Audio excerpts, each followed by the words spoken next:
Hello class, आज का हमारा जो प्रॉब्लम दी गई वो डायग्राम बेस्ड प्रॉब्लम दी गई। इस डायग्राम बेस्ड प्रॉब्लम बताया गया है कि पी क्यू आर ये क्या है, टेंजेंट है जो सर्कल को टच करके जा रही है इस पॉइंट पे। ठीक। और बताया गया कि ए बी जो है, जो कॉर्ड है वो पैरेलल है किसके, पी आर के। मतलब ये दोनों लाइन क्या है, पैरेलल है। ठीक। और इसमें बोला गया कि बी क्यू आर कितना दिया, 70 डिग्री। हमें फाइंड करना है कि एंगल ए क्यू बी मतलब ये एंगल हमारा कितना होगा। तो देखते हैं कैसे करेंगे। तो सबसे पहले आप ध्यान देखिए कि ये लाइन और ये लाइन क्या बोला है, ये पैरेलल है। अगर ये पैरेलल है तो आप जानते हैं कि ये पैरेलल लाइन को, इस पैरेलल लाइन को ये लाइन क्या करिए, क्रॉस कर रही है। तो अगर हम इसको सीधा सीधा कर सकते हैं तो देखिए फॉर्म मिलेगा। तो इसका मतलब क्या है कि देखो ये जेड फॉर्म बना रहा है। इसका मतलब ये एंगल और ये एंगल क्या है, अल्टरनेट एंगल है। तो इसका मतलब ये एंगल और ये एंगल क्या होंगे, इक्वल। तो हम कह सकते हैं कि angle B Q R equal to होगा किसके, ए बी क्यू के। किसके इक्वल होगा, एंगल ए बी क्यू के इक्वल टू कितना, 70। क्यों, क्योंकि ये कैसा है, अल्टरनेट एंगल है, अल्टरनेट एंगल बना रहा है। ठीक। तो यहाँ से हमको ये फॉर्म मिल गया। अब ध्यान देखिए कि हमको ये एंगल मिल गया है, अब हमें ये एंगल चाहिए। तो देखिए यहाँ से पता है कि टेंजेंट पे अगर सेंटर से कोई लाइन आती है और पड़ती है तो कितना एंगल बनाती है, 90। तो अगर ये 90 बनाएगा तो, और ये 70 बनाएगा तो ये कितना बनाएगा, माइनस करेंगे बस, तो हमें पता चलेगा कितना एंगल बनाएगा। तो हम लिख सकते हैं एंगल कौन सा, 90 बना रहा है, तो ओ क्यू आर ये कितना बना रहा है, 90 बना रहा है। अब ओ क्यू आर दो पार्ट में बटा हुआ है, एक पार्ट ये और एक पार्ट ये 17 वाला। तो इस पार्ट का नाम क्या है, O Q B. Angle O Q B plus इस वाले का नाम क्या है, 70 इक्वल टू 90। इन लोग जोड़ेंगे तो यही मिलेगा हमको, इसलिए ये ऐसा लिख लिया। ठीक ना। अब ये प्लस का हो जाएगा तो माइनस का, तो हमारा क्या आ जाएगा, angle O Q B equal to 90 minus 70। तो कितना आएगा, 20 डिग्री। तो यहाँ से इसकी वैल्यू कितनी आ गई, 20। तो ये एंगल हमारा कितना निकल आया, 20 निकल आया। अच्छा ये 20 है, ये 70 निकल आया, तो हमारा ये एंगल क्या है, ट्रायंगल है ना।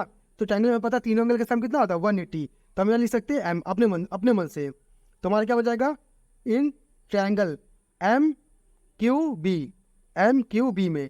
तो आप एम क्यू बी में आप देखेंगे कि यहाँ पे क्या होगा, ये 70 प्लस ये 20 प्लस ये एंगल हम निकालते हैं, इसका नाम क्या है, B M Q equal to कितना, 180। 90 उधर गया तो माइनस करेंगे तो कितना आएगा, 90 आएगा। तो बी एम क्यू कितना आ गया हमारा, 90 आ गया। ठीक। तो ये एंगल हमको कितना मिल गया, 90 मिल गया 90। लेकिन हमको चाहिए कौन सा, ये एंगल पूरा चाहिए। तो इसके लिए हमको ये एंगल भी पता होना चाहिए। तो इनको जोड़ के हम निकाल सकते हैं, क्योंकि ये एंगल हमारा 20 निकल आ चुका है। ठीक। अब आप ध्यान से देखिएगा कि यहाँ से सेंटर से कोई लाइन अगर पड़ती है किसी कॉर्ड पर, तो कितना करती है, वो क्या करती है, इसे इक्वली डिवाइड करेगी। तो ये लाइन और ये लाइन क्या होंगे, इक्वल डिवाइड होंगे साथ में। या 90 तो यहाँ पे क्या होगा, 90। और आपको ये मिलेगा कॉमन लाइन। तो आप कह सकते हैं कि इन ट्रायंगल किसमें, ए एम क्यू में, in triangle A M Q and दूसरा कौन सा, बी एम क्यू में, ट्रायंगल बी एम क्यू में, इन दोनों में आपको देखने को मिलेगा कि ये दोनों ट्रायंगल क्या होंगे, कॉन्ग्रुएंट होंगे। कैसे, तो देखेंगे यहाँ पे, देखिए क्यू एम इक्वल टू किसके, क्यू एम के।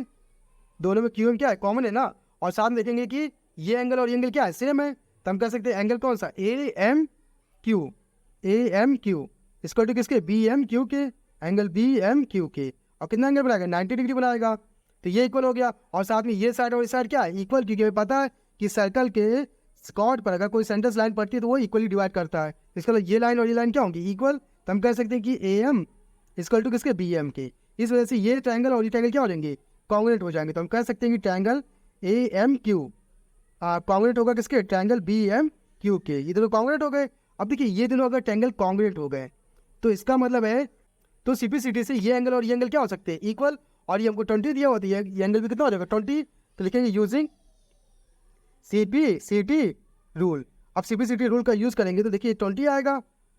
और ये एंगल कौन सा, A Q M equal to A Q M, ये भी क्या हो जाएगा, 20 हो जाएगा। तो यहाँ से दोनों वैल्यू क्या आ गई, 20 तो ये 20 आ गया। अब हमें निकालना है क्या, पूरा एंगल। तो पूरा एंगल का नाम क्या है, ए क्यू बी इसको क्या होगा, 20 प्लस 20, इनको जोड़ेंगे कितना आएगा, 40 डिग्री।